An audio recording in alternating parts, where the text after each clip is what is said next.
Hello everyone, কেমন আছো তোমরা? আশা করি ভালো আছো। আমি খুব ভালো আছি।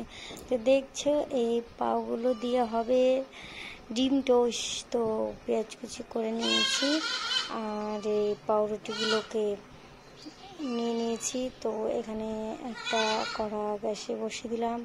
তারপর পাউরুটিগুলোকে এভাবে পিস পিস করে দুটো ভাগে ভাগ করে নিলাম সবগুলোকে। এইভাবে ভাগ করেছি। আমার কাছে চাকু ছিল না, তাই জন্য হাত দিয়ে করেছি। তারপর এদিকে কড়া বসিয়ে দিয়েছিলাম, কড়াতে গেছে ডিমও দিয়ে দিয়েছি।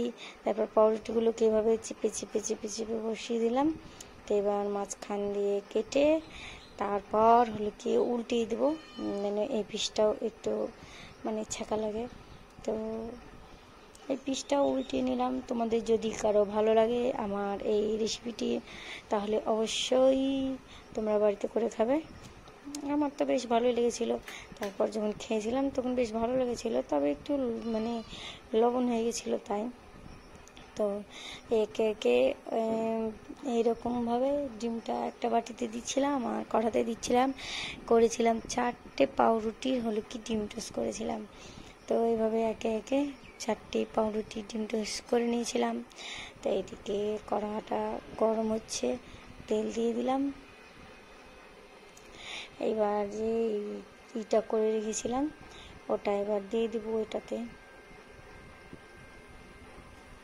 দিয়ে দিলাম। কিছুক্ষণ এটা দেওয়ার পর কিছুক্ষণ ওয়েট করব যাতে এটা একটু হয়। এই যে ডিমগুলো আছে এগুলো একটু শক্ত শক্ত হয়। তো এতক্ষণ ধরে ওয়েট করলাম। দেখো কীরকম হচ্ছে। তারপর হলো কি দেখলাম যে শক্ত হয়ে গেছে, তখন পাউরুটি বসিয়ে দিলাম চেপে চেপে।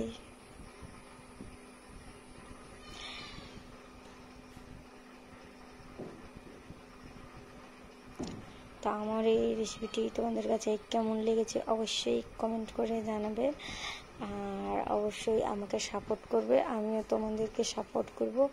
কেউ কারো যদি পাশে না থাকো তাহলে তোমরা আগাতে পারবে না, অবশ্যই আমার পাশে থাকবে। আমিও তোমাদের পাশে আছি, আমাকে সাপোর্ট করবে, আমিও তোমাদেরকে সাপোর্ট করব।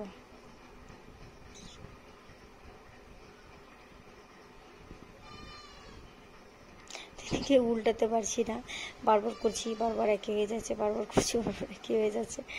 তো এখানে উল্টে নিয়েছি শেষমেশ। তো তারপর চেপে চেপে যেই তেল দিয়েছিলাম সেই তেলগুলোকে চেপে চেপে পাউরুটিতে লাগিয়ে দিলাম।